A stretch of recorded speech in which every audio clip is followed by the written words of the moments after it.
Welcome to the Slop Farm. Enjoy the video. You begin now. Power off the iPhone and remove the SIM tray so the device is inert. You'll need a P2 pentalobe and tri-point drivers, a spudger, and a replacement Touch ID flex cable. This is the only reliable fix.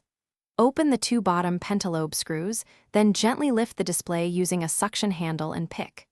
Once done, make sure to keep screws organized by length. You're separating the display to access the home button assembly and its delicate connector.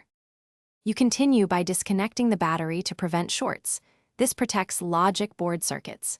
Next, remove the metal display bracket screws and lift the bracket to reveal the home button connector. This prevents accidental damage. Unscrew and remove the home button bracket, then pry the original flex cable free with a plastic spudger. Carefully remove the home button assembly from the front panel and transfer it to the replacement assembly, routing the new cable precisely where the old one sat to preserve. You finish by reconnecting the display connectors and then the battery, installing the metal brackets and screws in reverse order. Reseat each connector firmly and test power on. Once booted, go to Touch ID setup to confirm recognition. If the sensor is unrecognized, power down and reseat the home button flex and display connectors.